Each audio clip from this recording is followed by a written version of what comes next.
बुनियादी सहूलियात की हो रही है तो कमियां नॉर्थ कश्मीर की तरह साउथ कश्मीर के अंदर भी हैं।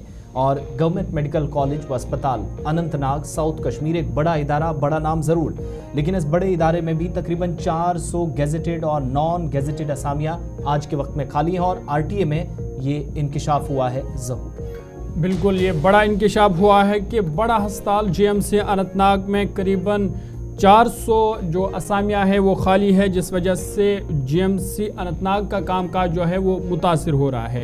एक तो जहाँ तिबी अमले की कमी है, साथ ही साथ जो एकेडमिक्स है उसमें भी मुख्तलिफ़ किस्म की परेशानियाँ हैं, जिस वजह से कहीं ना कहीं तालिब इल्म को भी मुश्किलात का सामना करना पड़ रहा है। तो इस बड़े अस्पताल में इतनी बड़ी असामियाँ जब खाली होंगी तो जाहिर सी बात है मुश्किलात होंगी। सीधा अपनी नुमाइंदगी के पास चलेंगे। अनंतनाग फिदा हमारे साथ है। फिदा, बहुत शुक्रिया ज्वाइन करने के लिए। अपडेट कीजिएगा किस तरह की मुश्किलात है, क्योंकि करीबन 400 से ज़्यादा असामियाँ जो है वो खाली पड़ी हुई है जीएमसी अनंतनाग में। जिस अंदाज से आपने कहा कि नॉर्थ के बाद अब साउथ कश्मीर चलते हैं, और आसिफ ने जैसे कहा कि साउथ कश्मीर में सबसे बड़ा अस्पताल गवर्नमेंट मेडिकल कॉलेज, और इस गवर्नमेंट मेडिकल कॉलेज पर सबकी नजरें पीर पंचाल से लेकर जनूबी कश्मीर, और इसमें इतना रश, और इससे पहले भी जब ये जिला अस्पताल था तब भी इतना ज्यादा रश होता था, लेकिन जब गवर्नमेंट मेडिकल कॉलेज बना तो उम्मीदें भी बढ़ गई, और उम्मीदों के साथ साथ लोगों ने कहा कि अब शायद श्रीनगर जाने की जरूरत नहीं पड़ेगी। लेकिन कहीं ना कहीं पे आप देखते होंगे कि आए रोज कोई ना कोई मसला लेकर जो है गवर्नमेंट मेडिकल कॉलेज में लोग उठाते हुए नजर आ रहे हैं। लेकिन जब यहाँ पर अमले की कमी होगी तो आप खुद अंदाजा लगा सकते हैं कि लोग जो लोग हमेशा नाला रहते हैं कि वहां पे हमें डॉक्टर नहीं मिला, वहां पे हमें पैरामेडिकल स्टाफ नहीं मिला, वहां पे हमें नर्सिंग स्टाफ नहीं मिला, और आखिर जब असामियां ही नहीं है तो करेंगे क्या। थोड़ा सा राशन है और लोग बहुत हो गए, तो उस थोड़े से राशन में हम बहुत सारे लोगों को कैसे खाना खिला सकते हैं। लेकिन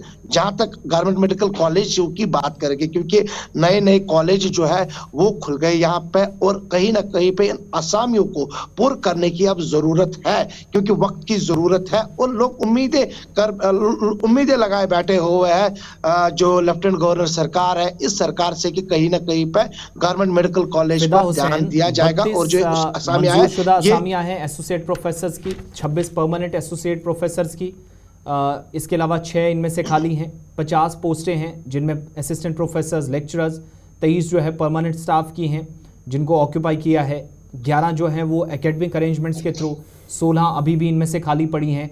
2 पोजीशन लेडी मेडिकल ऑफिसर्स के लिए, एक child specialist, 7 casualty medical officers, ये सारी की सारी खाली हैं। काम कैसे चल रहा है इन शोबों में?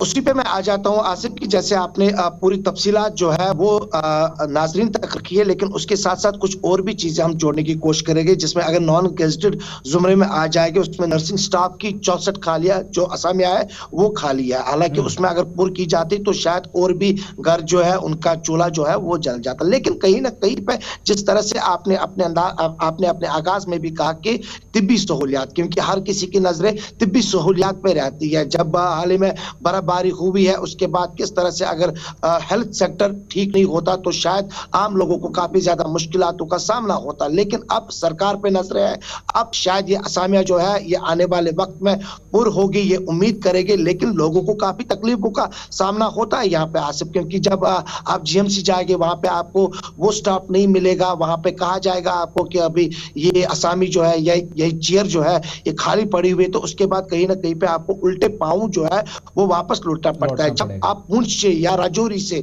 जब बानीहाल से, जब किश्तवाड़ से यहाँ पे लोग आते हैं अपना इलाज करने के लिए, तो आप खुद अंदाजा लगा सकते हैं कि कितनी उम्मीद है गवर्नमेंट मेडिकल कॉलेज अनंतनाग से है। लेकिन जब यहाँ पर असामियां ही खाली पड़ी हुई है तो लोग जो है वो जरूर नाला रहेंगे। इस बिल्कुल, काम कैसे चलेगा ये एक बड़ा सवाल है। बहुत शुक्रिया फिदा हुसैन।